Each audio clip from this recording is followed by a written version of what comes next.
Ok, jóvenes, ¿cómo están? Buenas noches. Qué gusto saludarles. Gracias por su puntualidad. Vamos hoy día a continuar con el programa que estamos estudiando referida a la gestión financiera en el sector público. La clase anterior no la concluimos. Hemos conversado de muchas cosas.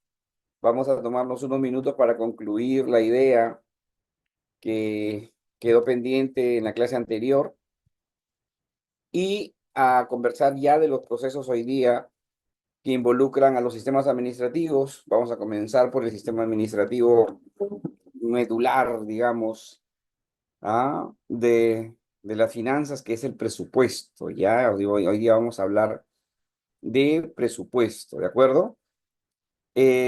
Rapidito nomás, mientras llegan todos a la sala, haciendo un pequeño refresco, rapidito nomás, como les digo.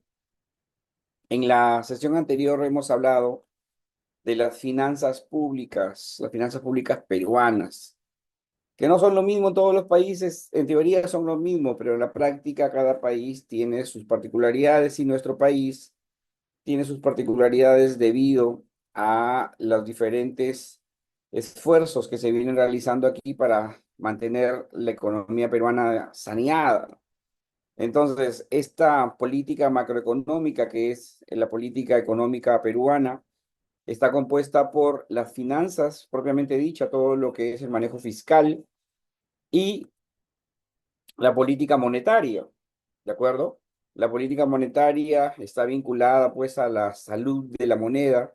Ambas son necesariamente eh, vinculadas, ¿no? Ambas, la política monetaria y la política fiscal, una se sustenta en la otra y viceversa, ¿de acuerdo? Así que vamos a hablar de la política fiscal.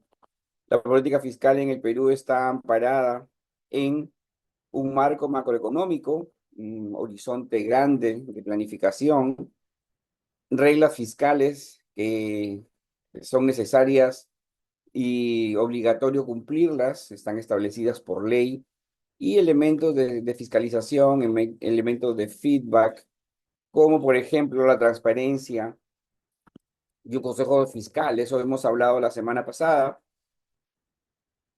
Todo con la finalidad de que nuestras cuentas estén saneadas, tal cual las cuentas que nosotros solemos llevar en nuestra vida adulta, ¿no? Ya tenemos los gastos de las,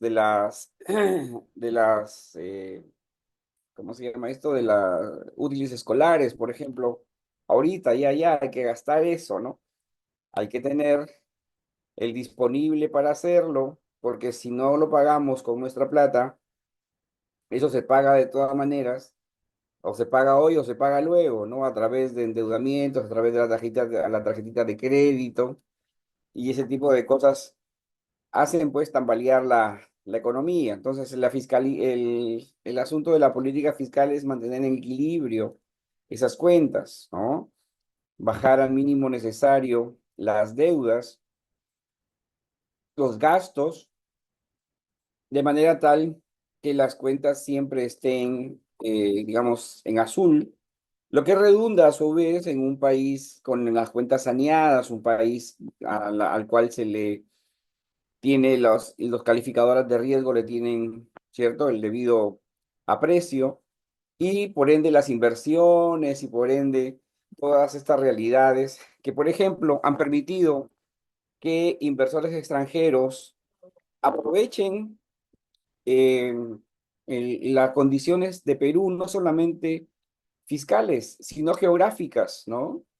El puerto de Chancay, por ejemplo, es un punto importantísimo para el desarrollo de la región, del país, pero estoy plenamente seguro que si la inversión que ha habido ahí, que es en gran parte China, no hubiese encontrado a un país listo para hacer empresa, listo para recibir la inversión, listo para poder hacerle los cambios a la ley necesarias. Por ejemplo, la ley de puertos aquí en Perú señalaba que las concesiones se podían hacer como un máximo de 30 años. Los chinos dijeron, mira, nosotros queremos invertir mínimo a 60 años. No hay ningún problema. Le cambiamos la ley y cambiaron la ley.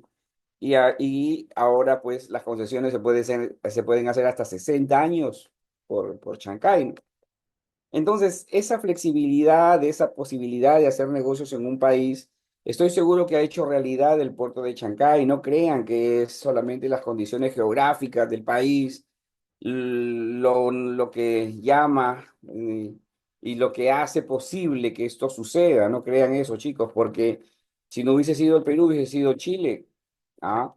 Y Chile, bueno, tampoco es que lo hayan hecho lejísimos de Chile, ¿no? Unos grados más al sur no haría mucha diferencia.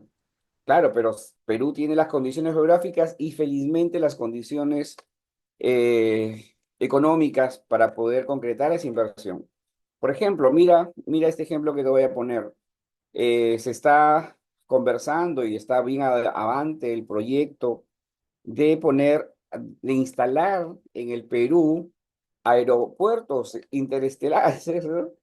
Aeropuertos espaciales, ¿no? Para que desde que territorio peruano se lancen los cohetes que están saliendo ahora mucho más frecuentemente por la empresa privada, ¿no? La empresa SpaceX, la empresa Origin Blue, de estos magnates de Estados Unidos, estos que han cogido la batuta de la NASA y están haciendo esta exploración espacial de manera ya a nivel de inversión privada.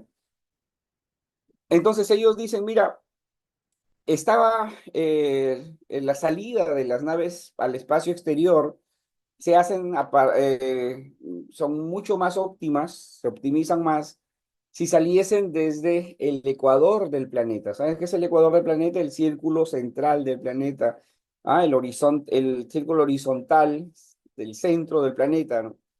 Entonces, acá están los dos polos, arriba y abajo, y en el centro está el ecuador. Eh, Tienen algunas lanzaderas en algunas islas del Pacífico, ¿ya?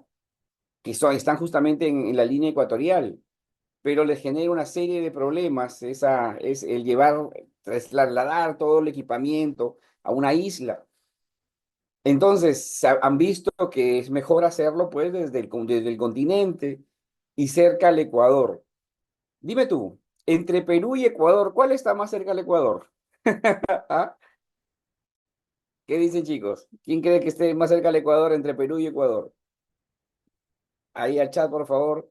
Sin duda, Ecuador. Sin duda, así es Luis Fernández. Sin duda, Ecuador. Pero ¿tú crees que estas empresas están apostando por hacer sus lanzaderas espaciales en Ecuador? No, están haciéndolas acá, en Talara, allí en Piura, Talara, ¿cierto? Talara, Paita. Todas esas grandes zonas desérticas de montaña seca que hay por ahí van a convertirse en las próximas puertos espaciales. Imagínate nuestro país, Perú. ¿Ya? ¿Por qué? Porque el Perú tiene las condiciones geográficas, pero más importante que esa, son las condiciones políticas, geopolíticas, económicas, perdón, ¿ya? No por el clima político. Claro, sin duda, Talara ha sido elegida porque tiene las condiciones. Sí, claro, claro, porque tiene las condiciones, pero dime tú, si Ecuador tuviera las condiciones, Ecuador tuviera las posibilidades de un país que esté vinculado, conectado con el mundo comercial, la tranquilidad de una vida política y que esté en mejor posición, allá estuvieran invirtiendo, ¿ya? A eso me refiero, a eso me refiero. El país, el Perú, no solamente tiene la posibilidad geográfica, que le ayuda sin duda, pero también esa posibilidad de recibir inversión extranjera y poder saber trabajar con ella, ¿no? Mira, las empresas aquí en Perú, muy pocas empresas pues no han funcionado, ¿no?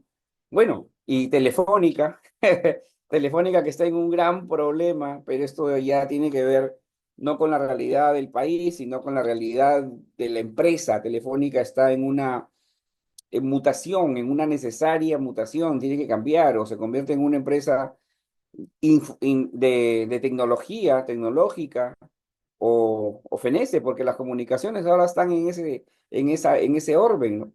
En ese orden, ya se anunció hoy día, se anunció de que no solamente el proceso de, de declararse en quiebra, sino el hecho de que abandonan Perú, así como abandonaron Argentina, ¿no? Entonces, muy pocas empresas han pasado por esa situación. Perú recibe y tiene, bueno, el problema que ha habido con las empresas mineras, ¿no? La minería, y ahí sí el clima político tuvo mucho que ver, ¿no? Pero en esencia, el mercado peruano ha podido sustentar estas inversiones que han venido, ¿no? A eso me refiero cuando se habla de la utilidad de tener unas finanzas saneadas, ¿no? Eso ayuda, colabora a que el empresariado vea en el Perú pues un país con posibilidades y también no arriesgue o no se vea pues que esté arriesgando su capital. Al final yo creo que nosotros mismos podríamos hacer lo mismo, ¿no? O sea, que tenemos la posibilidad de apostar por una persona ya muy capaz, muy inteligente y todo, y estoy seguro que apostarás por aquella a la cual le veas tus condiciones de trabajo, de esfuerzo, no a la persona que por muy capaz y muy inteligente y muy preparada, pues la veas todos los fines de semana de juerga, ¿no? Ya son evaluaciones que se hacen, son evaluaciones que se hacen. Estoy seguro que coincidiremos en eso, ¿no? En la necesidad de ver al receptor de la inversión como alguien responsable. Y ahí es una forma de responsabilidad, las finanzas, en este caso del país, ¿no? Eso es lo importante en las finanzas, ¿no? El hecho de mantener saneadas las cuentas que están destinadas justamente al pago de la subsistencia del sector público, en concreto del sector público no financiero, y a las entidades que dependen de este sector, de este presupuesto público, ¿no?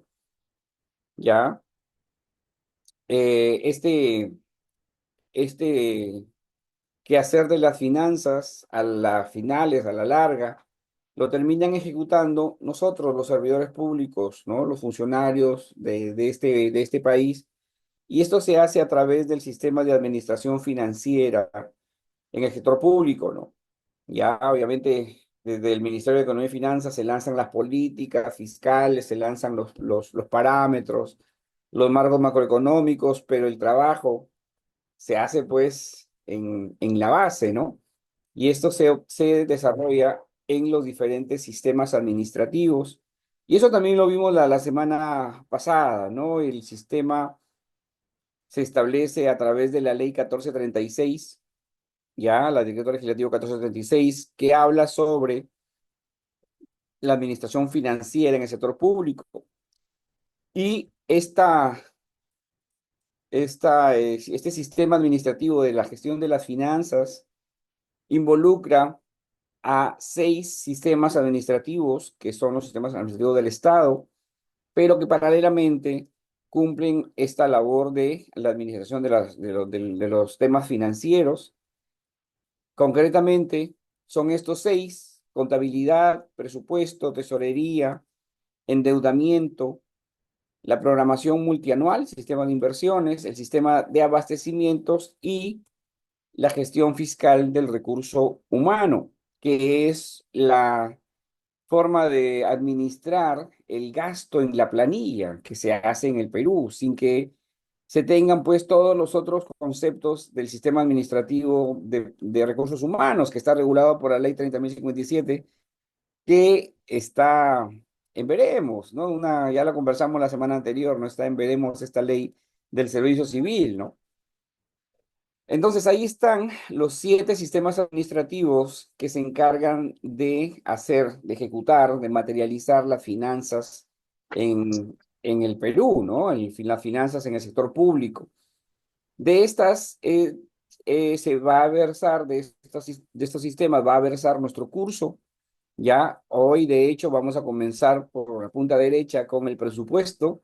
El de presupuesto es la columna vertebral de las finanzas, pero conviene saber quiénes conforman el sistema, ya lo dije, presupuesto, vinculado pues a promover la eficacia, la eficiencia en los procesos presupuestarios, Hoy día vamos a hablar de esto. El sistema de tesorería vinculado a la estructuración del financiamiento del presupuesto, ¿ya? El tema del endeudamiento está destinado a la gestión de la estructura del financiamiento, ¿no? Del financiamiento. Nadie dice que es malo endeudarse, ¿no? La deuda bien llevada, bien estudiada, es necesaria, ¿no? Hasta cierto punto necesaria, ¿no? Entonces ya conversaremos del sistema de endeudamiento de contabilidad, ¿no? Todo lo que termina sucediendo en el quehacer de la vida, de las finanzas en una empresa, en una organización, se termina quedando la información en la contabilidad, ¿no? La contabilidad es el confesionario de todas estas cosas que suceden en una organización, ¿no? Entonces, ya conversaremos también del sistema de contabilidad. El sistema de abastecimientos, ¿ya? Que tiene que ver con la eficiencia, la eficacia en el empleo de los recursos públicos destinados a la compra de bienes, servicios, contrataciones de obras. La programación multianual, que tiene que ver con el aspecto de las inversiones. Y finalmente, la gestión fiscal del recurso humano, que es la que va a contribuir a la asignación y utilización eficiente de los ingresos a través de la planilla única de pagos, garantizando la sostenibilidad fiscal. Entonces, como ves allí, los sistemas administrativos van a chequear gastos, ¿no? La tesorería, ingreso y gastos, abastecimientos, el gasto corriente, compra y venta, compra de bienes y servicios y el gasto de capital a través de la inversión en obras. Va a haber abastecimientos, ya lo mencioné, la gestión fiscal y el recurso humano, el gasto en la planilla, el gasto en la planilla y en lo que respecta a endeudamiento, el gasto en el pago de intereses, ¿ya? La programación multianual de las inversiones, lo que responde al gasto en inversiones. Como ves, todos tienen acá un rol establecido y vamos a conversar justamente de estos roles en cada uno de las clases que vamos a tener. Ahora, este sistema de administración financiera desarrolla tres procesos identificados, ¿no? El proceso vinculado a la programación de los recursos, ¿no? La proyección que se tiene que hacer en el horizonte de tiempo que se establezca. El proceso de la gestión per se de los recursos públicos y finalmente, como todo sistema, un sistema de evaluación, de feedback, de retroalimentación, ¿ya? De retroalimentación, ¿de acuerdo? Entonces, esos tres procesos son en los que interactúan los sistemas administrativos, ¿no? El tema vinculado a la programación multianual de recursos va a intervenir ahí todo lo que es la programación multianual de la inversión pública, la programación multianual de los servicios, bienes, obras, la programación multianual del ingreso de personal, la planeación financiera, ¿no? La estimación de ingresos, la estimación de las obligaciones financieras por contratos vigentes, o sea, las deudas. Y finalmente eso se va a trasladar a la estimación de los presupuestos, de la asignación presupuestal multianual, eso es lo que significa APM. Y esto va a derivar en la formulación y la aprobación de los presupuestos anuales. Como ves, el presupuesto de un año ya se viene pensando desde muchos años atrás, ¿no? Desde muchos años atrás ya se viene pensando en el presupuesto del año que corresponde. Luego viene la gestión de los recursos, que será la ejecución en sí de estos recursos, ¿ya? Estos procesos de ejecución tienen que ver con la gestión de los activos y pasivos financieros del sector público no financiero, que son activos y pasivos financieros, dineros, recursos, ¿no? Dineritos, ya, saldos destinados a los gastos, ingresos obtenidos, ya ves. Esta gestión involucra la gestión deviene luego en la ejecución presupuestaria, tanto del ingreso como del gasto, la gestión de las inversiones y finalmente Esto es lo que logramos, pues, en los trabajos vinculados a la gestión de la tesorería, la administración de los bienes, el ingreso de personal, las adquisiciones, lo que se hace ordinariamente en la entidad, ¿de acuerdo? Y finalmente está la evaluación de la gestión de los recursos públicos, donde se hacen el seguimiento a las inversiones, la elaboración de los estados financieros, las finanzas públicas, ¿de acuerdo? La evaluación de los presupuestos y todo esto termina en la cuenta general de la República. ¿Qué cosa es la cuenta general de la República, querido amigo? Son los estados financieros de todo el país. Ya cuando veamos contabilidad nos vamos a enterar de que cualquier peruano interesado en el tema puede acceder a cualquiera de los estados financieros de las entidades públicas, ¿no? De cualquier año, concretamente desde el año 1999 en adelante, ¿ya? ¿Por qué? Porque esa información es pública y tenemos un sistema informático que se encarga de administrar toda esa información. Es el sistema integrado de administración financiera, que es la clase final, donde vamos a hablar del CIAF, del CIAF. Así es, Luis Fernando, el famoso CIAF, ¿no? Perdón un ratito para enchufar esto, ¿ya?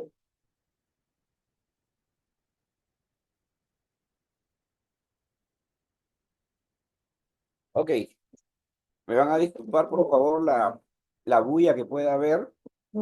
Aquí estamos en una zona urbana y les encantan las cuatrimotos, les encantan las motos ruidosas a estas personas de esta zona. Y lamentablemente tengo que estar con la ventana abierta porque hace un calor, no tanto como en Piura, no, no tanto como en Piura, pero para el estándar trujillano sí hace un calor bastante fuerte, bastante fuerte. Y ya me he tenido que sacar el saco porque está haciendo un calor bastante fuerte y ahora parece que con el ciclón, el nuevo Yaku, no demora en llover, más todavía de lo que está lloviendo en el caso de Tumbes, Piura, y acá todavía no llueve, pero ya sé que no demora en llover. ¿De acuerdo? Muy bien, jóvenes. Entonces, esta interacción de los sistemas administrativos es de lo que va a tratar nuestro curso. ¿De acuerdo? Vamos a ver de qué va cada sistema administrativo, qué es lo que hace, cómo participa en las finanzas del país y se identificarán ustedes. Aquí de repente tenemos a representantes de las oficinas de presupuesto, de las oficinas de administración, ¿no? Son administradores de las oficinas vinculadas a la tesorería, a la contabilidad, ¿por qué no? Yo conozco de aquí del Corlat Piura varios colegas contadores que son a la vez administradores.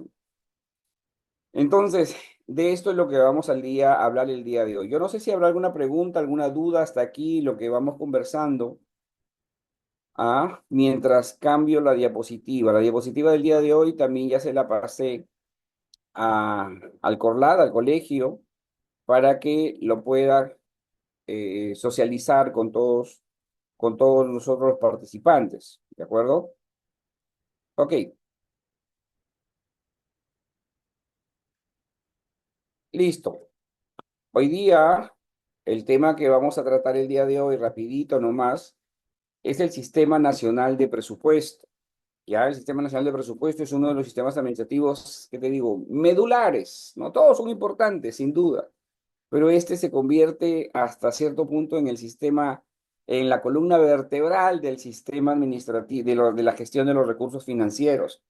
El presupuesto en el Perú es más allá que un presupuesto, no es un supuesto previo, no, es una realidad. El presupuesto en el Perú tiene vida propia, ¿de acuerdo? No es un mero cumplimiento de cuadrar números, ¿no? El presupuesto en el Perú tiene una misión fundamental, que es la de mantener el orden entre ingresos y gastos, ¿de acuerdo?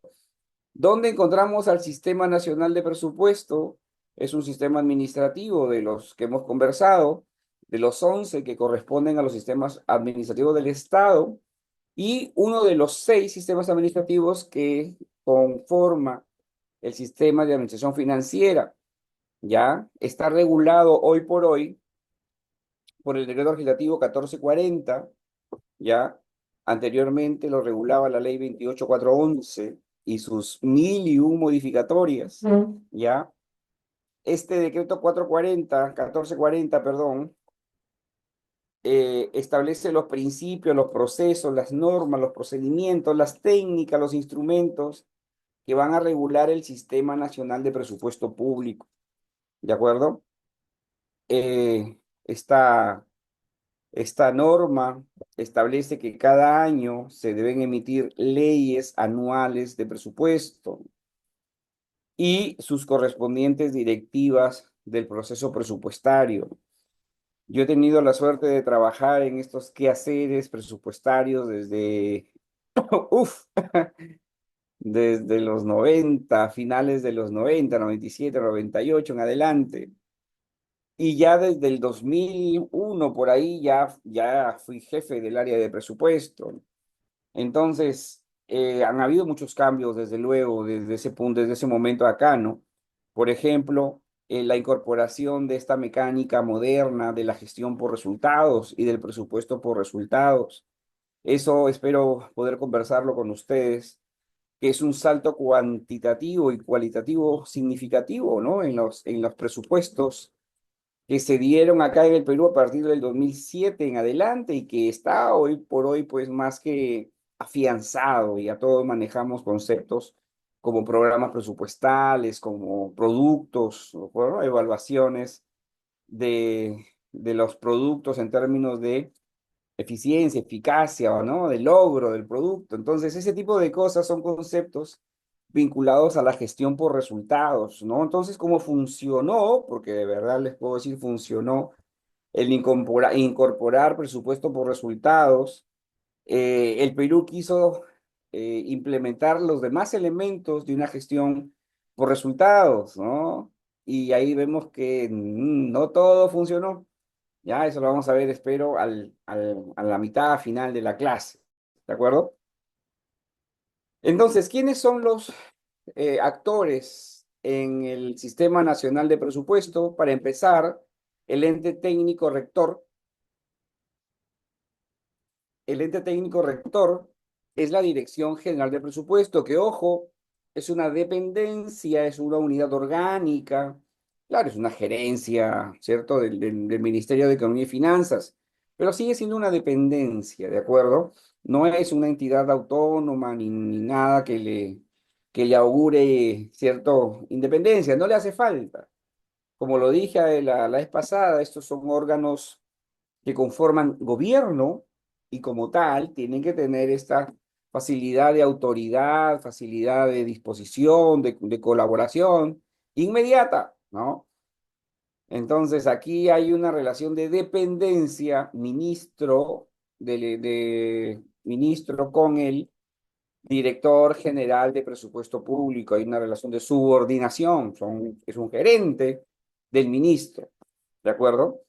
Entonces, la DGPP es el ente técnico rector y cada pliego presupuestario, ya, de cada entidad pública, se convierte, pues, en el destinatario de este sistema y su unidad orgánica de presupuesto es también un órgano del sistema de presupuesto, ya, la unidad orgánica de presupuesto.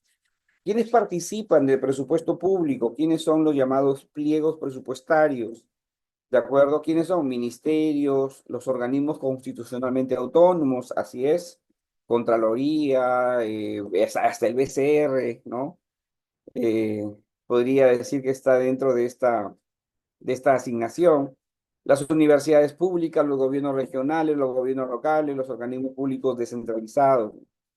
Entonces, todo aquel que participa del presupuesto es parte del sistema de presupuesto a través de sus oficinas de presupuesto. Yo recuerdo algún año, en algún momento de esta historia, que se tenía pensado que las oficinas, que el Ministerio de Economía y Finanzas, a través de la Dirección General de Presupuesto Público, certifique a los funcionarios que manejan el presupuesto, así como lo comenzó a hacer OCE, ¿no? OCE lanza certificaciones para la gente que maneja las compras públicas, ¿no? De cierta manera, el Sistema Nacional de Control también certifica a sus auditores, ¿no? A través de su Escuela Nacional de Control. Y se decía hace muchos años que también la Dirección de Presupuesto Público iba a certificar a los jefes de presupuesto, pero no pasó, no pasó. Aroma, hola, hola, Aroma a todo, Aroma dice, y los colegios profesionales, no, no, no hay una interacción como debería haber, no hay una interacción como debería ser, ¿no? Ni siquiera, por ejemplo, el tema de la auditoría, ¿no? Con la Contraloría, ¿no? Y los colegios son los que tienen la competencia para hacer auditorías. Ustedes, por ejemplo, los licenciados en administración, tienen la competencia para la ejecución de las auditorías de desempeño. Eso dice su ley de creación, ¿no? Su ley de profesionalización. 31660, perdón. ¿Cuál es su ley? Señala ahí que ustedes tienen la competencia para la auditoría de desempeño, pero en el Estado que se hace auditoría de desempeño, ¿quién lo hace? ¿Ah?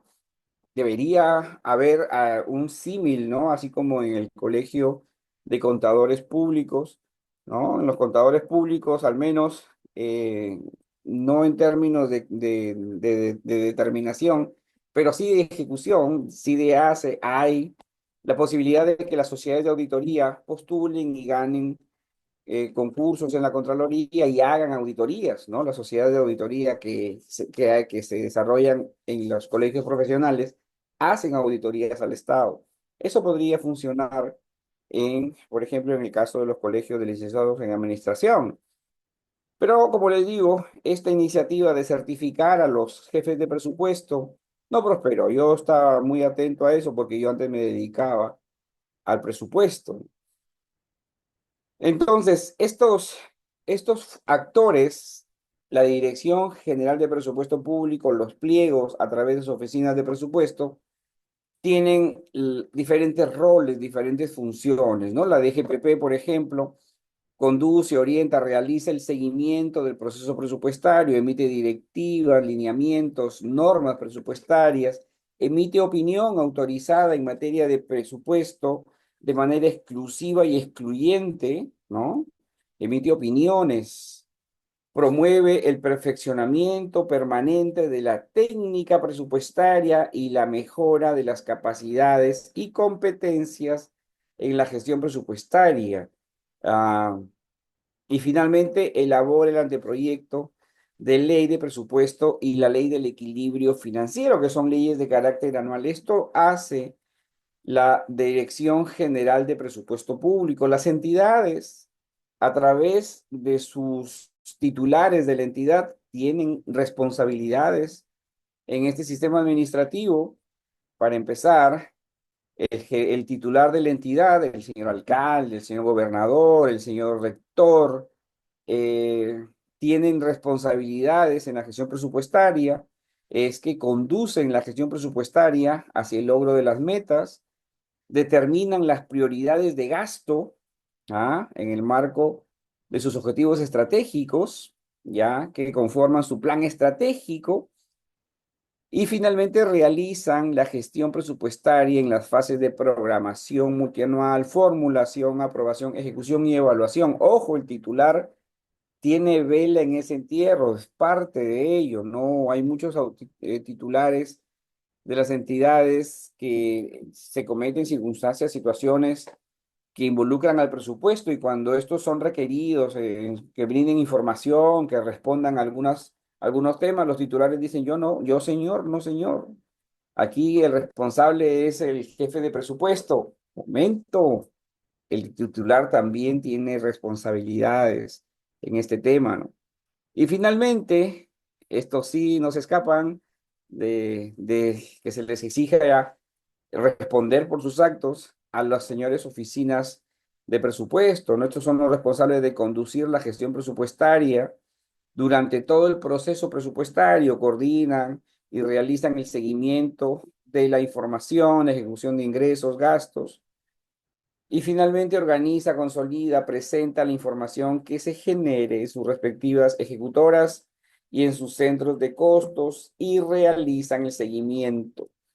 Entonces aquí los jefes de presupuesto tienen una responsabilidad, sí, sin duda, mucho más grande, ¿no? Mucho mayor, porque a la final el titular es el responsable, sí, pero es una responsabilidad, digamos, de verificación, de supervisión, de monitoreo, ¿no? La responsabilidad de ejecución es de esta oficina, ¿no? De la oficina de presupuesto.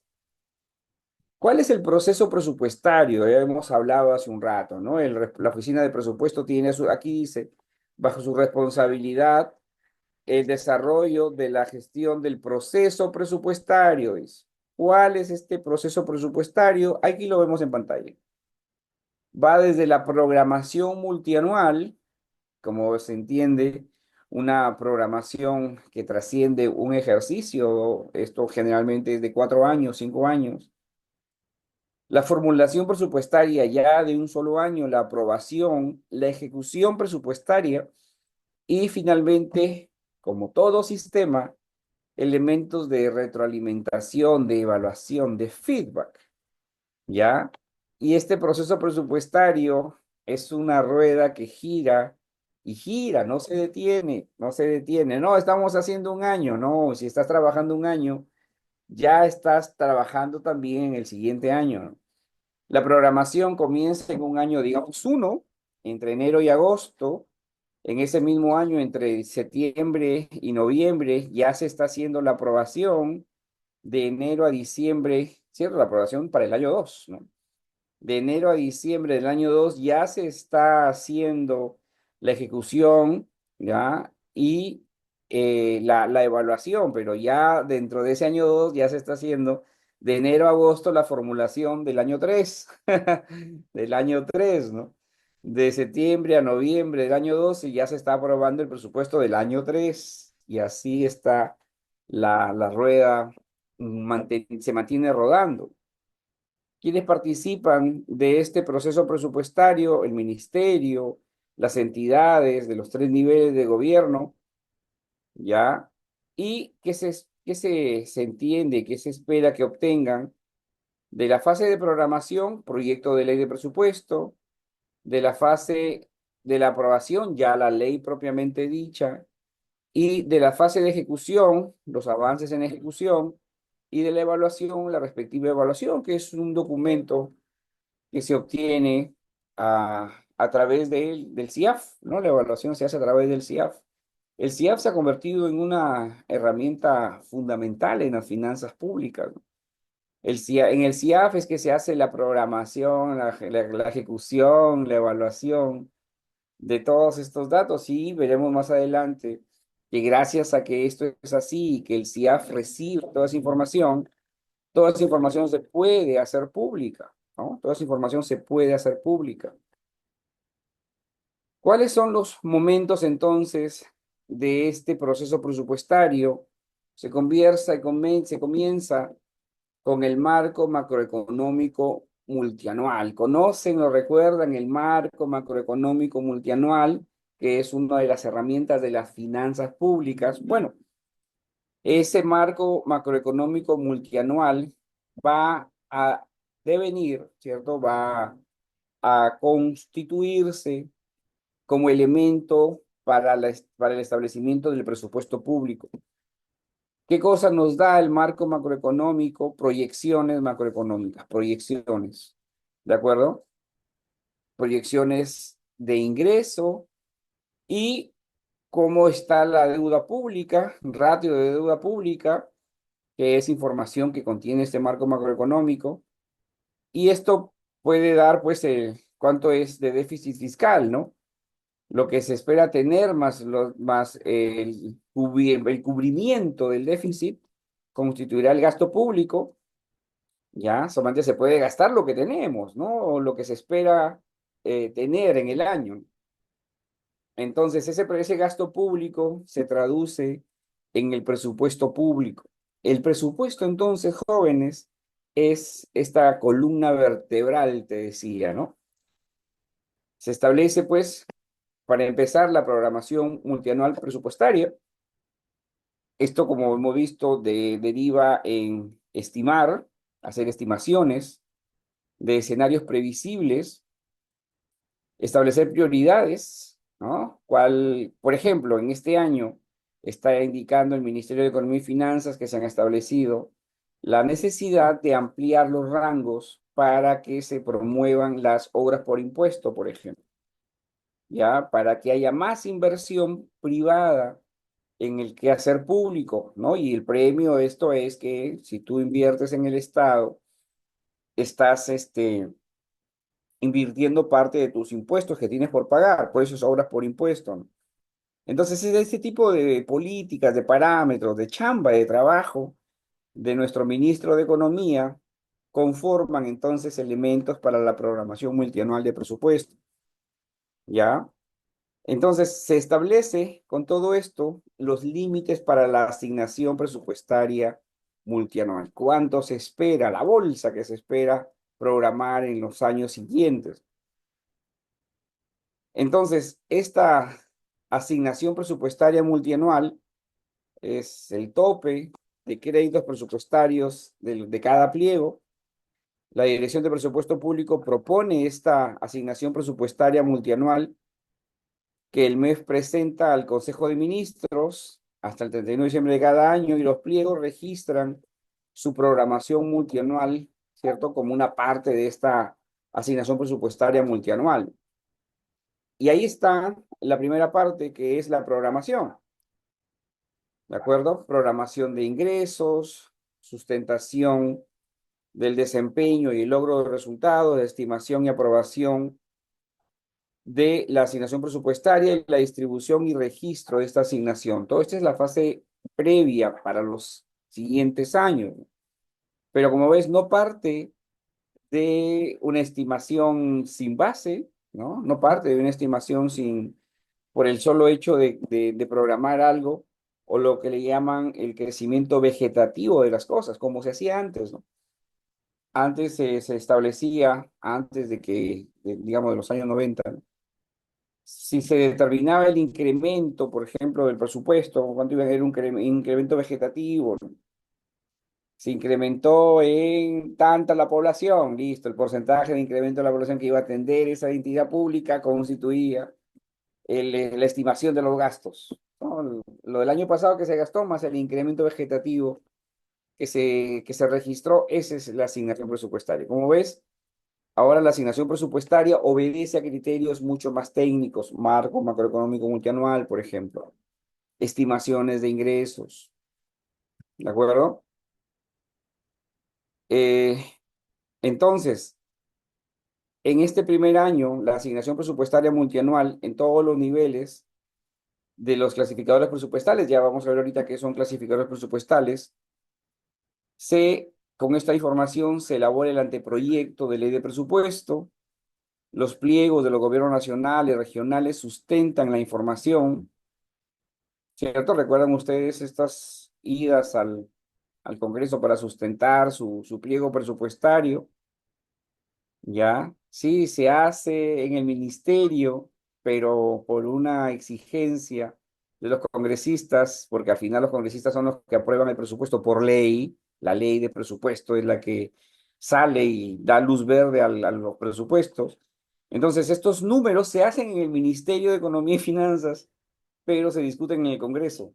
Se discuten en el Congreso. ¿Y han visto ustedes esta figura del rector que comparece a los congresistas para sustentar su presupuesto? Esos números ya están establecidos, ¿no? Ya están establecidos, pero ahí hay una mecánica que estoy seguro ya se habrán podido dar cuenta ustedes de esta mecánica de los titulares que desfilan por el Congreso y el Congreso funge como que les da el presupuesto para tal o cual cosa. Es una gimnasia, dijo el Vitocho, el congresista Víctor Andrés García Belaúnde, es un ejercicio de gimnasia política.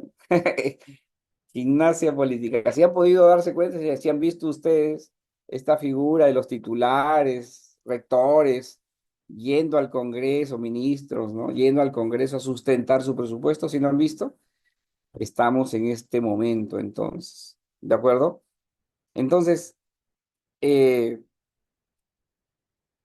estos presupuestos se remiten para la aprobación del Consejo de Ministros, que apruebe el anteproyecto de la ley que se presentará al Congreso ya a través del Ejecutivo. Y esto, todo este que hemos visto, se tiene que hacer máximo hasta el 30 de agosto de cada año, ¿no? Ahí sí tienen que chambear los congresistas, ¿no?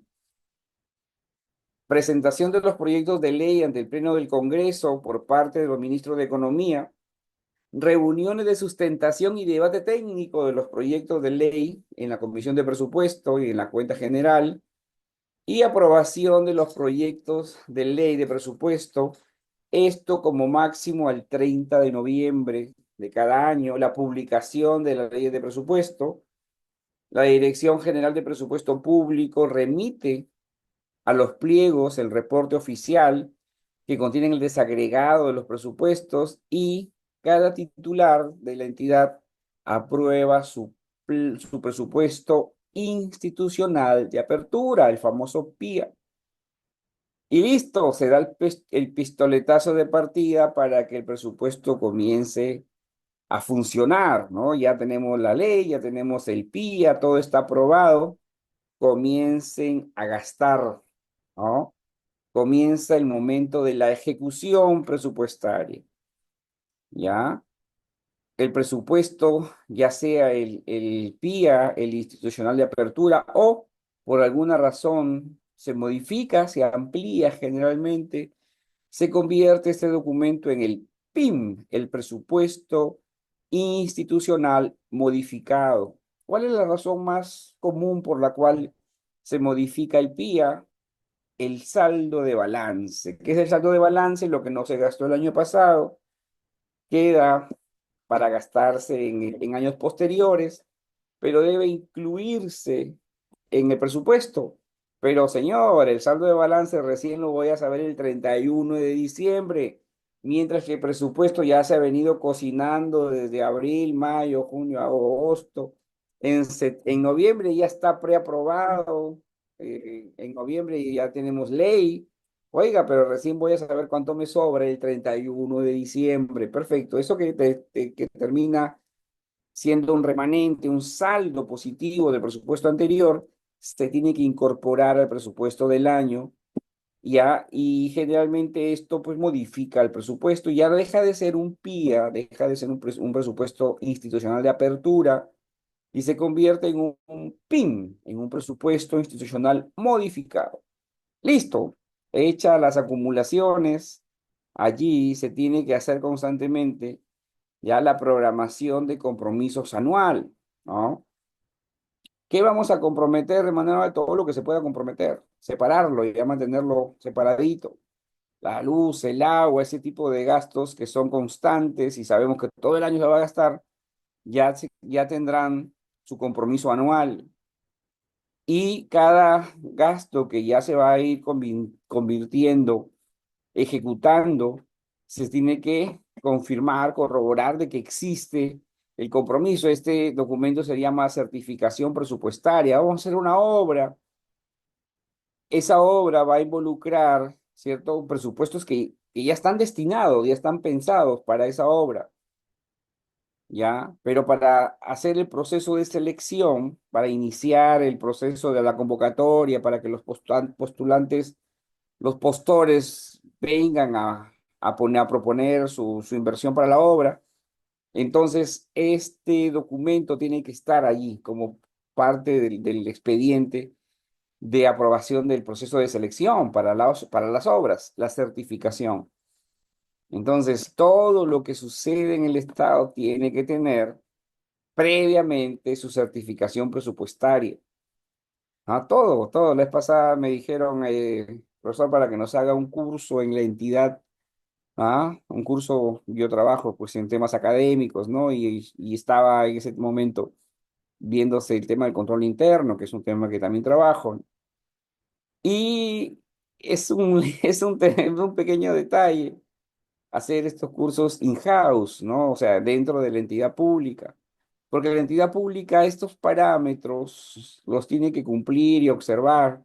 Y demoran, pues, ¿no? Y el señor que está interesado en el plan de desarrollo de personas, está interesado en que se ejecuten las capacitaciones, de repente no tiene el acercamiento a estas instancias, ¿no? Y ya me ha pasado, ya me ha pasado, ¿cierto? Que me contratan y estamos en el curso y después, un mes, 2 meses, profe, yo ya le dije ahí, ya mandé mi informe, ya ahí se encargan. Esto es como, ¿qué te digo? Un valle donde están todos ahí y nadie de los que están fuera sabe qué sucede dentro del presupuesto. Los funcionarios dicen, no, ya mandé los expedientes, los documentos, y ahí se encargan. Hay una barrera, una malla que oscurece todo lo que sucede al interno. Pasa este tipo de cosas. Y a veces eso puede pasar muy rápido, ¿no? Dependiendo de quién le ponga la aceleración y otras cosas pueden pasar muy lento o nunca pasan, ¿no? Entonces, un gran punto de partida, entonces, para que saber que al menos esto va a caminar es tener la certificación, ¿no? Al menos yo, lo primero que le digo, ya está, ya tienes el gasto certificado, se va a dar, hay cierto compromiso al menos de que esto se le asigne el presupuesto. Ya, bueno, al menos eso es una tranquilidad, porque si no,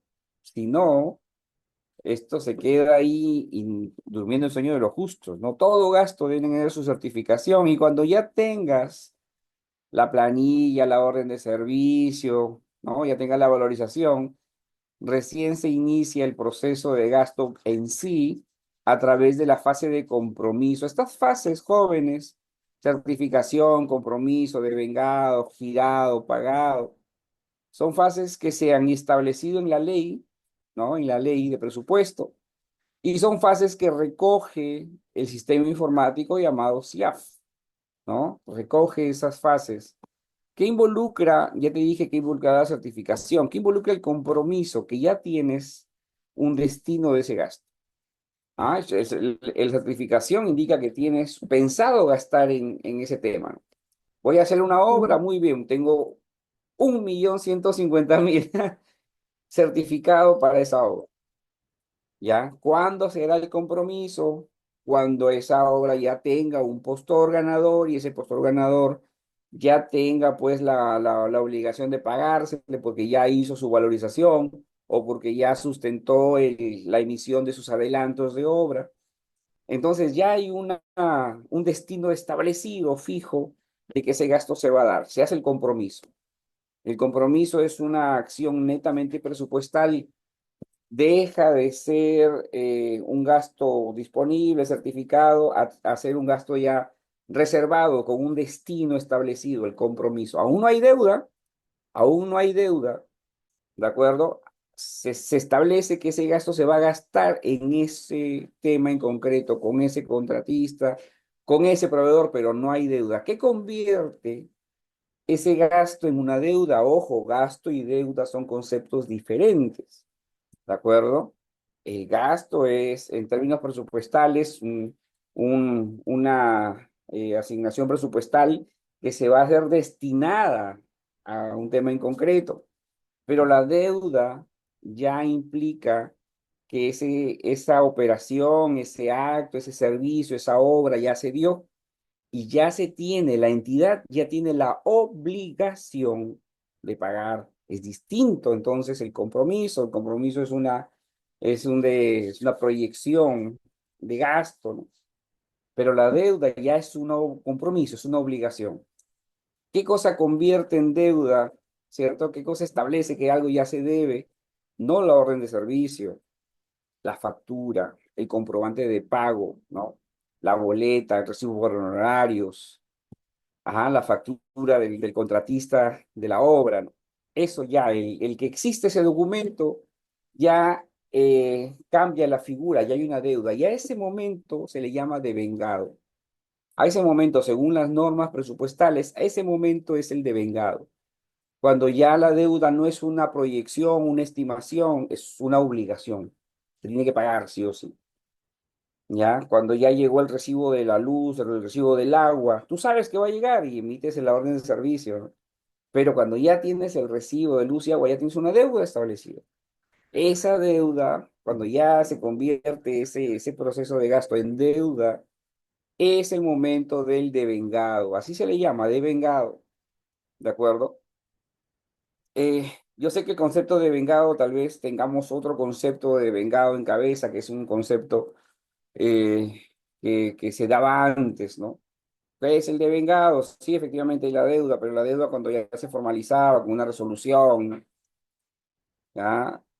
¿Por qué? Porque antes no existía este orden, este orden. Yo recuerdo, yo trabajo desde antes del CIAF en el Estado, ¿no? Ya, por ejemplo, el calendario de compromisos. ¿Alguien se acuerda del calendario de compromisos? Un documento, añejo, ¿no? Se decía cuánto se va a gastar en el mes, el calendario de compromisos.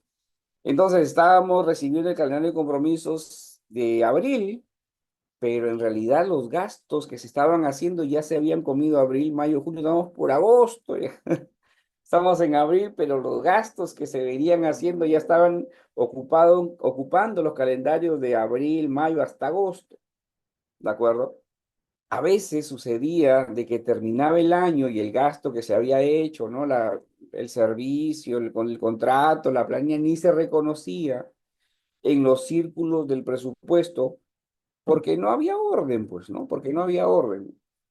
Entonces, la persona que venía al año siguiente a cobrar su dinero, la única forma de introducir este documento al circuito de gasto era haciendo una resolución y a esa resolución le llamaban resolución de devengados. ¿Se acuerdan o no se acuerdan? Uf, es aquellos años.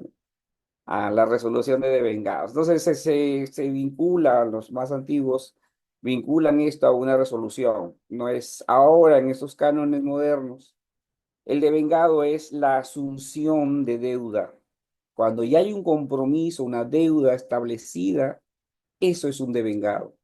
¿Estamos de acuerdo, jóvenes? ¿Estamos de acuerdo? Por favor, pregúntenme si hay alguna duda. ¿Ya?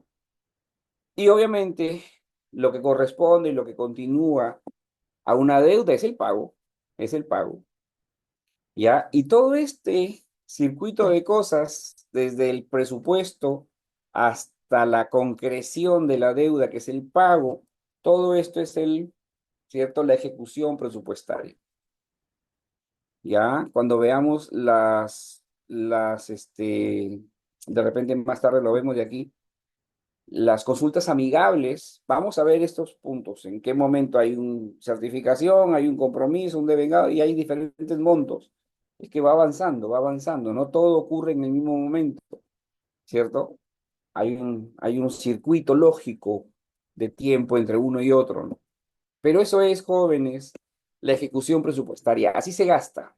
Nada llega o nada, en teoría, nada se paga si es que no ha tenido todo este hilillo, todo este recorrido, el gasto, ¿ya? El gasto. Si esto llegase a pasar, por ejemplo, que se emita un cheque pagando algo y no ha tenido ninguno de estos puntos, certificación, compromiso, devengado, es algo ilegal hoy. Hoy por hoy es algo ilegal.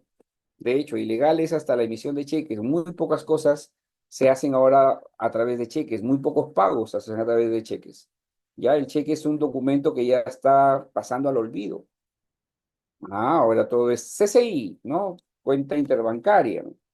Todo es transferencia, ¿de acuerdo? Jóvenes, ¿estamos de acuerdo con lo que es ejecución presupuestaria, chicos?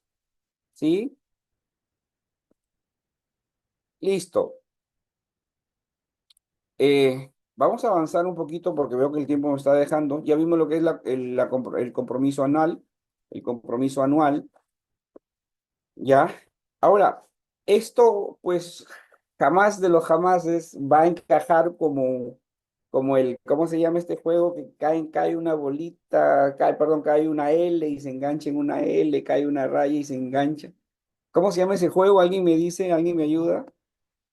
Viene una crucecita y ¡cran! Engancha hasta que se complete una línea y toda la línea desaparece. Cómo se ve que juego bastante videojuegos, ¿ah? ¿Cómo se llama ese jueguito? Que cae, que cae. ¿Alguien sabe? Tetris El, es- Tet- se el llama Tetris, más Tetris, recuerdo. el Tetris, gracias, gracias. El Tetris. Ya, ese es un juego que jugaba, hace tiempo, ¿no? Y delimita, pues, o denota ese juego, pues, que todo encaja, todo embona. En el presupuesto no es así. Debería ser así, como he visto, todo está organizado, todo está en una secuencia. pero no siempre sucede, ¿no? Sucede que hay prioridades, hay emergencias, ¿no? Por ejemplo, ahorita las entidades públicas que están en las zonas de inundaciones, todos tienen la necesidad de comprar sacos, de comprar cosas, son cosas que salen de inmediato. Por eso es que esperan y necesitan, solicitan las declaratorias de emergencia para poder flexibilizar estos procesos que toman tiempo, ¿no? Ya hay muchos funcionarios, obviamente, que lo toman de otra manera, estas declaratorias de emergencia, y ni bien declaran la emergencia, saltan en una pata, ¿no? Ah, los más felices son ellos, ¿no? Pero en realidad son necesarias estas flexibilizaciones para que la entidad pueda obrar con la rapidez necesaria para comprar de emergencia y de repente saltarse alguno de estos pasos para regularizarlos luego, ¿no?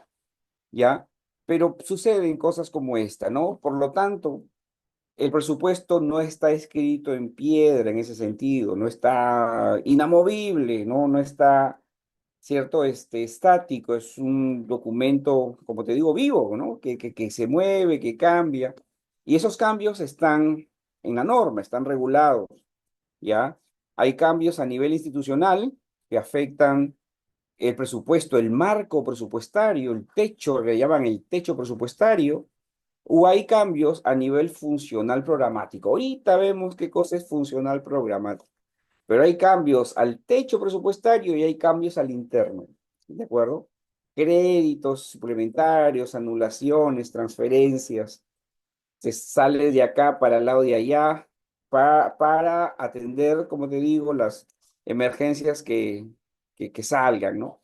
Al interno del presupuesto está todo codificado. Esas codificaciones comenzaron a implementarse desde el año 96, 97, con la inclusión del clasificador presupuestario que fue cambiado en el 2011 por algo más amplio, todavía más detallado.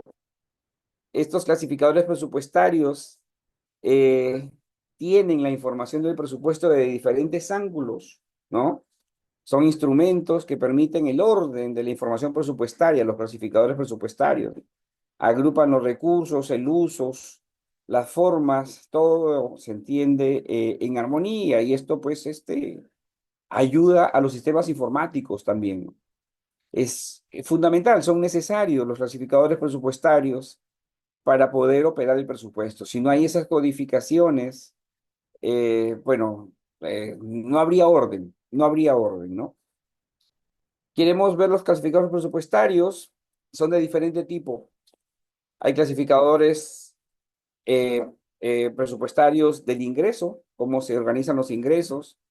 Hay ingresos por impuestos, ingresos por contribuciones sociales, ingresos por venta de bienes, ingresos por donaciones, otros ingresos, vienen los ingresos de capital por venta de activos no financieros, por activos financieros. Y finalmente los dos últimos que tienen que ver con el financiamiento, ya sea por endeudamiento o el saldo de balance que viene del año pasado. Entonces, un ratito, por favor.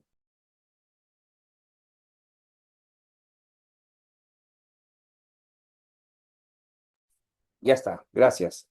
Entonces, ¿cómo se obtiene, de dónde se obtiene el ingreso?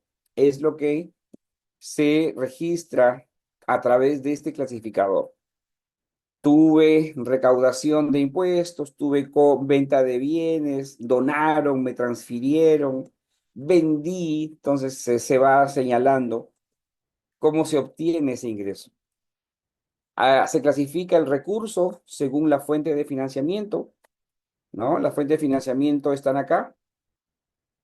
El código recursos ordinarios involucra la fuente de financiamiento 00 recursos ordinarios. ¿Sabes qué es el recurso ordinario en el Estado, querido amigo, querida amiga?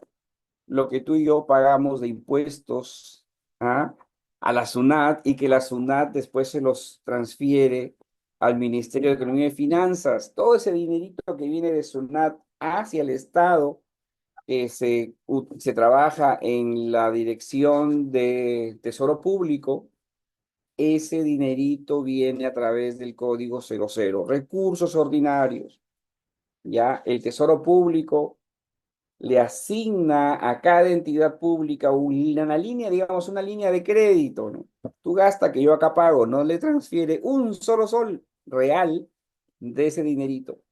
Oiga, pero yo he visto, profesor, que se paga con RO y voy al banco y me pagan con RO. Sí, perfecto, te pagan.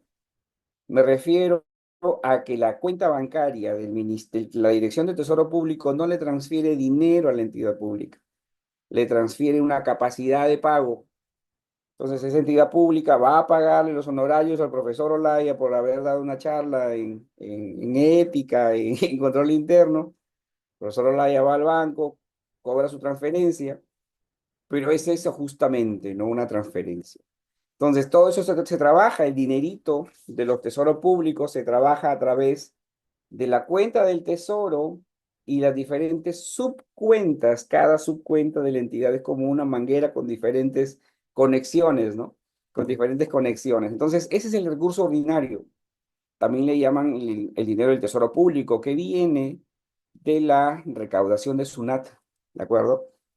La otra fuente de financiamiento es el recurso directamente recaudado. Aquí están las ventas, las tasas, ¿cierto? Que la entidad utiliza, ¿no? Los alquila, por ejemplo, maquinaria. Las universidades públicas tienen sus centros preuniversitarios, sus clínicas, sus institutos, todo lo que recauda de sus servicios, de sus bienes que vende, se clasifica como recursos directamente recaudados.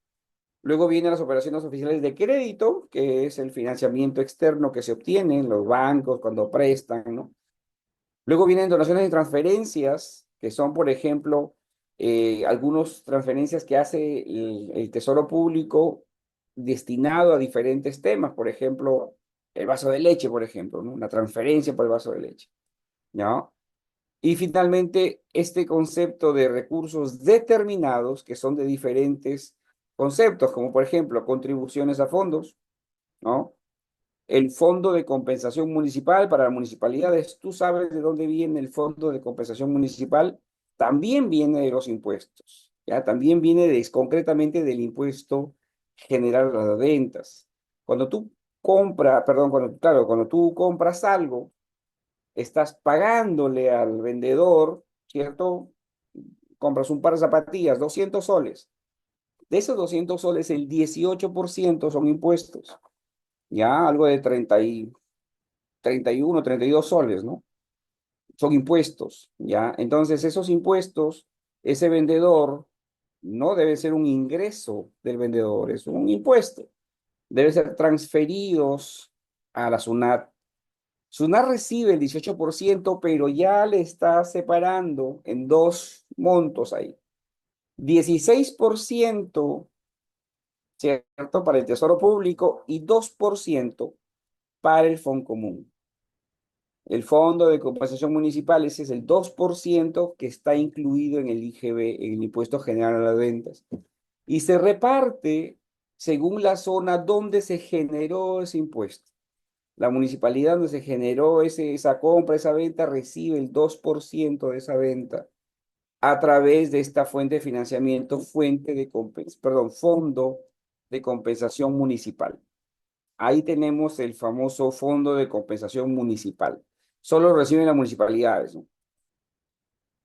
Otra fuente de financiamiento solo de municipalidades es el impuestos municipales. Algunas municipalidades, sobre todo distritales, tienen la facultad de cobrar impuestos. El impuesto al cabala por la venta de bienes, el impuesto al patrimonio vehicular, se paga a la municipalidad, ¿no? Y el más famoso, el impuesto predial, ¿no? El impuesto predial, ¿no? Ya lo cobran las municipalidades, cobran impuestos a las municipalidades, ¿no?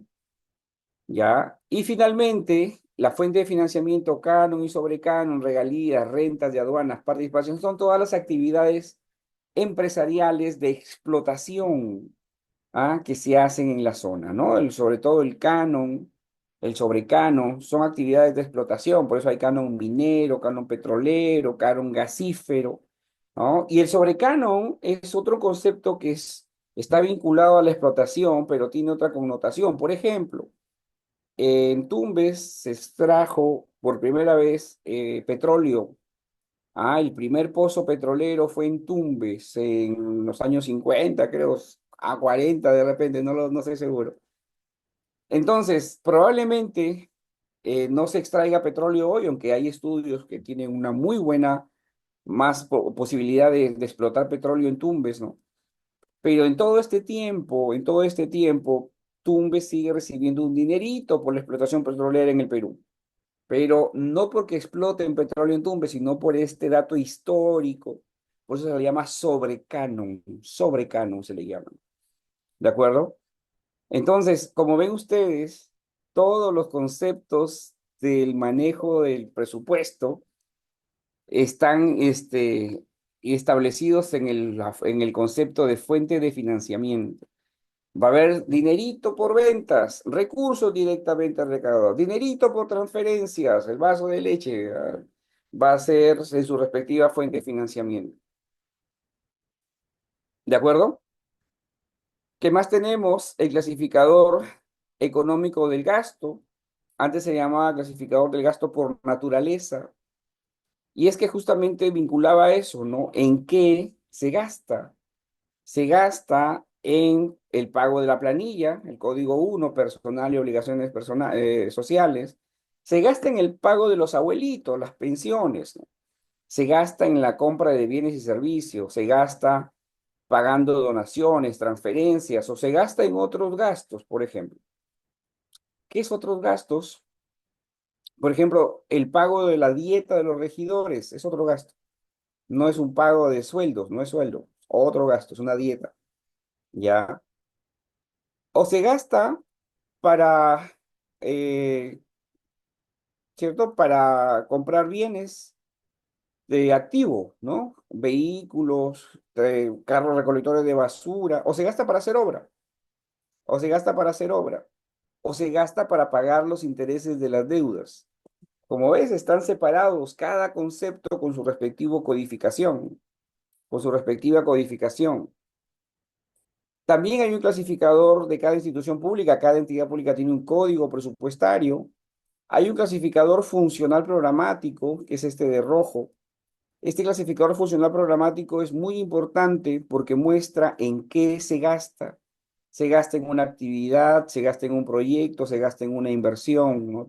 Van desarrollando un código largo, función, programa, subprograma, ¿no? Llega hasta un código de meta presupuestaria, ahí se ven las metas presupuestarias, ¿no? En el clasificador funcional programático. Si el clasificador del gasto por naturaleza veías en qué gastabas, el clasificador funcional programático expresa para qué gastas, ¿de acuerdo? Y finalmente un clasificador geográfico, ¿no? Por cada región. Queremos ver nosotros estos clasificadores en acción, ahí podemos entrar en ese link, googlea si quieres, pero ¿cómo se llama eso? Juega, busca tu QR y te va a llevar esto a una página web, ya, una página web como que vamos conociendo todos los montos de transferencia, de transparencia. La página web aquí le he puesto es la de npp.mef.gov.p slash clasificador CNS. Ajá, ojalá que me salga CNS mayúscula C, ajá, Classif, por no hacer el código, por no poner el enlace ahí, slash fases, ojalá que me salga, fases, slash clasificador, classif, classif, mayúscula, gasto, aquí tiene que ser hasta mayúscula, diferenciador de mayúscula, gasto, punto JSP. Vamos a ver. Sí, pegó. Ah, no. No pegó, no pegó. Voy a compartir esto a mi WhatsApp. ¿Ustedes pudieron entrar con su QR? ¿Alguien pudo entrar? Chicos, ¿alguien pudo entrar? Jóvenes, ¿están ahí?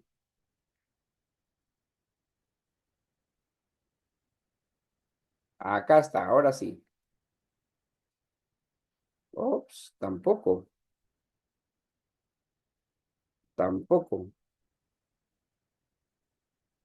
Sí, vamos a ver. Bueno, San Google que todo lo sabe, ¿no? Ponemos consulta de clasificador de gastos, clasificadores de gasto. Consulta de clasificador de gasto. Acá está.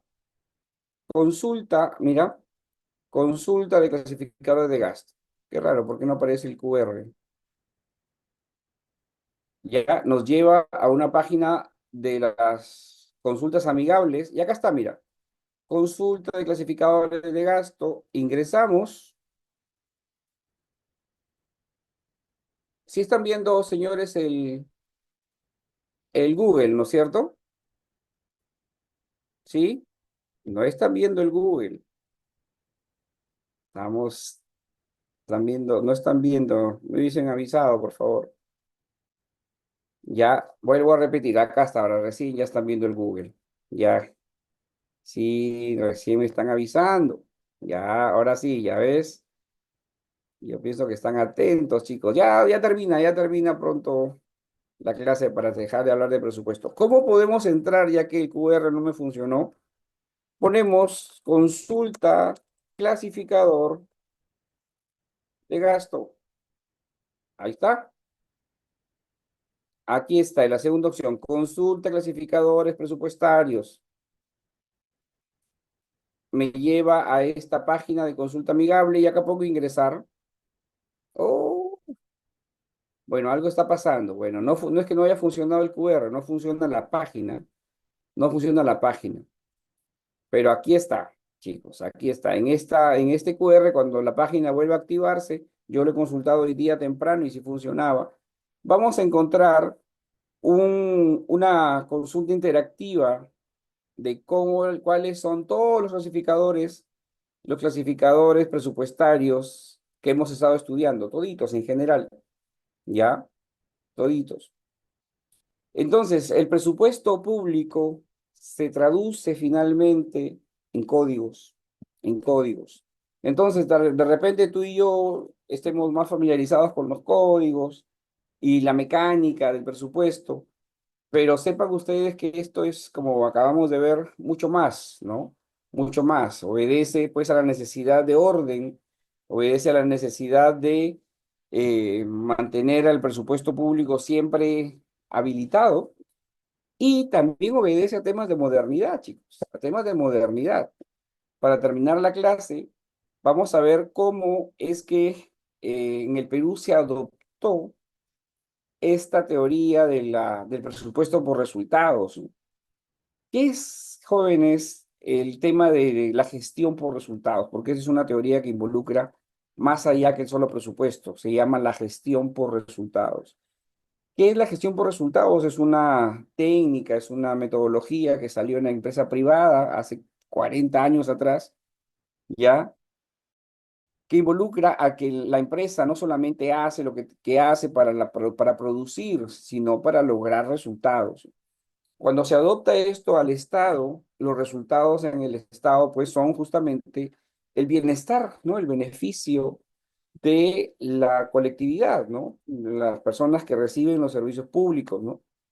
Entonces, si el Estado gasta en educación, entonces vamos a ver una metodología que nos permita medir el resultado en educación, qué estamos obteniendo en educación. Ya no solamente saber cuánto se gasta para saber cuánto el dinero pagas aquí, pagas allá, sino qué se obtiene, cuál es el producto que se obtiene de ese gasto.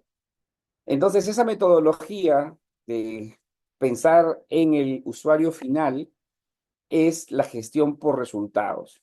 Ya es la gestión por resultados.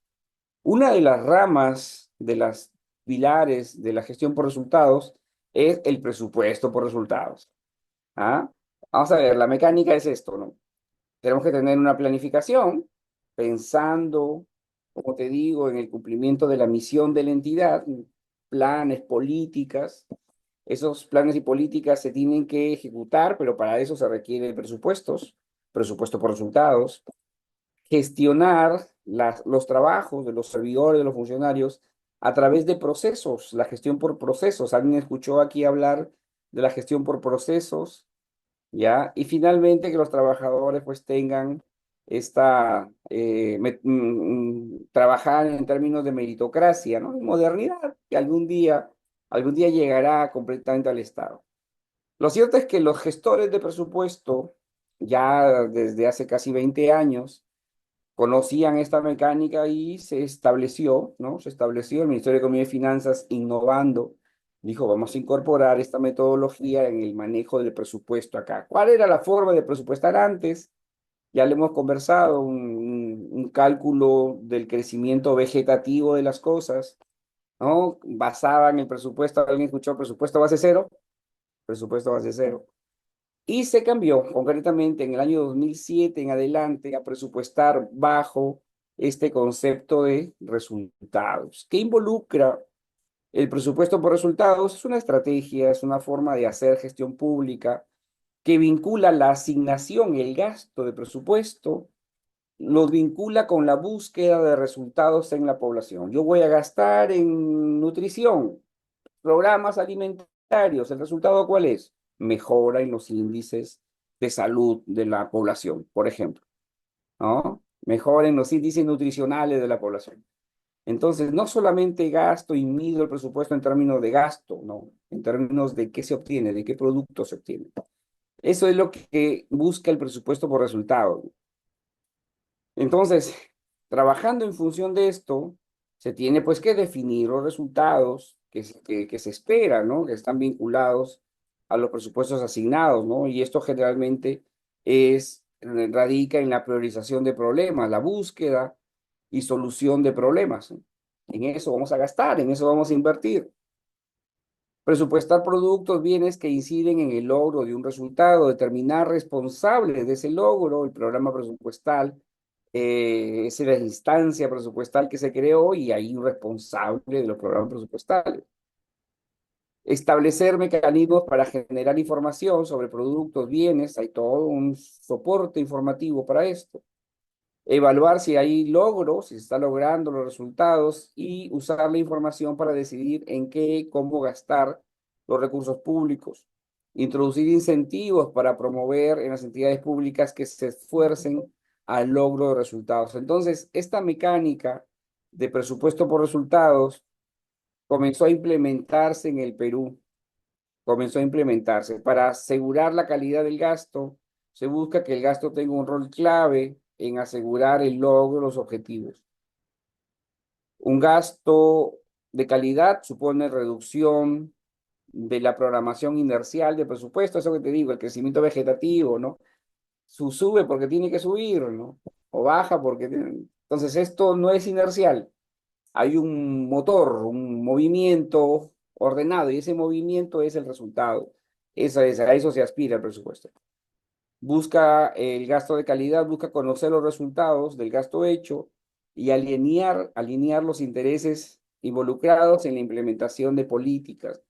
Para poder concretar ese gasto de calidad es necesario que en el marco del trabajo presupuestal se implementen programas presupuestales. Es un concepto nuevo. Bueno, fue nuevo en el 2007. Se tienen que implementar programas presupuestales. Seguimiento a los indicadores, porque esos programas presupuestales van a presentar indicadores, evaluaciones independientes y incentivos para que las entidades operen en esto. ¿Ya? Estos programas presupuestales, lo vamos a ver ahorita, pero estos programas presupuestales son, digamos, el punto de partida. El presupuesto por resultados necesita de estos programas presupuestales. En esencia, ¿qué son, queridos amigos?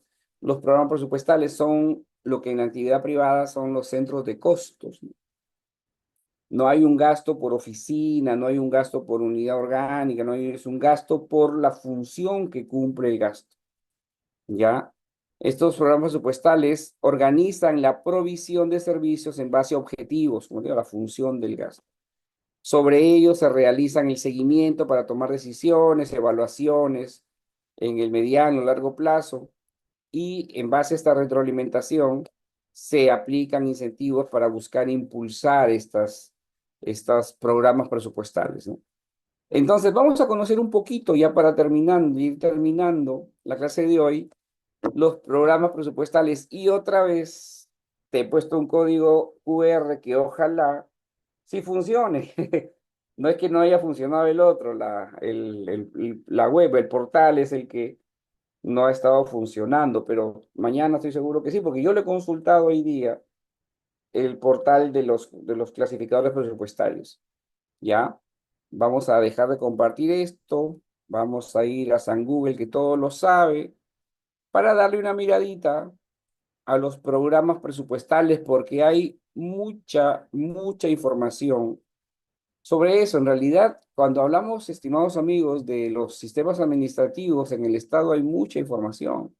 Es vasta la información que se tiene sobre el quehacer del Estado, ¿ya? Y esto es te digo, una cuestión automática. El Estado produce información y ya automáticamente la tienes de carácter público. Mira, este portal que vamos a ver ahorita, si están viendo el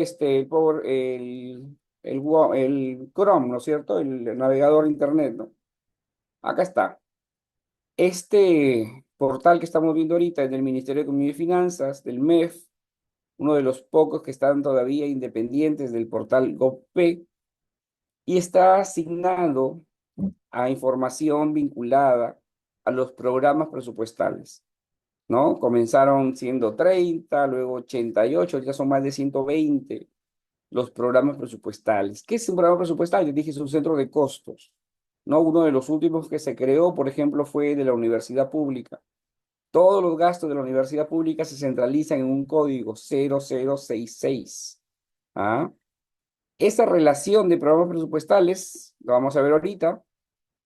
Acá está, mira, cada año han ido creciendo, está lo último del 2016 y están acá codificados.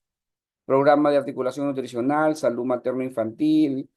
Cada entidad que tenga necesidad de gastar en alguno de estos elementos no va a poner su propio código, va a poner el código vinculado al programa presupuestal. Por ejemplo, la municipalidad va a construir aulas, porque siempre construye aulas que después termina transfiriendo al Ministerio de Educación.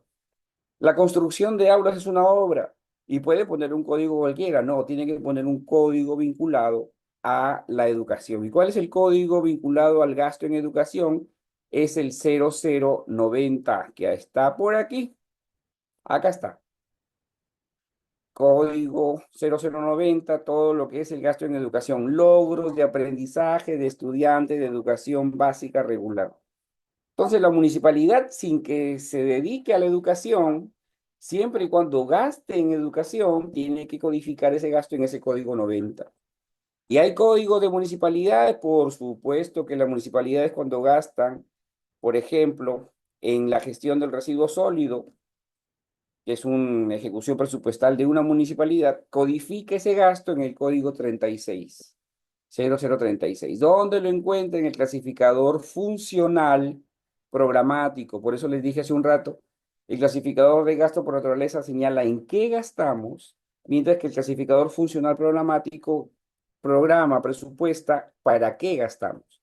Gastamos en bienes, en servicios, para educación, para gestionar residuos sólidos. Así es como podemos leer este tema de los clasificadores en los cuales se incluye a los programas presupuestales. Yo los invito, señores, a que sigan revisando el tema y como ven aquí, cada programa presupuestal tiene su estructura funcional programática, aquí tiene sus metas, aquí tiene toda la información que contiene los más de 100 programas presupuestales que existen en este momento aquí en el Perú. ¿Ya? Señores, eso es lo que yo les venía a traer en esta sesión vinculada al presupuesto. Como les digo, la meta es ir conociendo todos y cada uno de los sistemas administrativos que operan en el Estado, vinculados a la gestión del dinerito en el Estado. Y el que te digo, la columna vertebral de esto, el punto de partida de esto es el presupuesto. Ya hemos hablado de cosas de tesorería, hemos hablado de cosas de contabilidad, de inversión, hablando de presupuesto, hablando de presupuesto. Chicos, entonces, ¿estamos de acuerdo? ¿Estamos bien? Si hay alguna pregunta, las podemos absolver. Y si no la hubiera, gracias por su atención. Nos vemos. Gracias, Sara, muy amable. Si no hubiera, entonces nos vemos. Muchas gracias, Mayra, muchas gracias. El día martes de la próxima semana para continuar con otro sistema administrativo, chicos. Si hay alguna de que se aclare un punto o algo en la siguiente clase, listo. No pude escanear, dice, caramba, yo también no sé qué pasó. Pero el material yo lo he pasado a, a la señorita Joana y se lo va a pasar también a ustedes, estoy seguro de eso. Pero ahorita lo voy a pasar acá también el material en PDF para que ustedes lo tengan también en caso de que lo necesiten. Ahorita se los paso en PDF. Acá está. Listo, chicos, ahí se los dejo. ¿Ya? Ok, un gran abrazo, buen fin de semana, nos vemos. Hasta luego, cuídense. Hasta luego. Gracias, profesor. Hasta luego. Gracias, profesor. Hasta luego.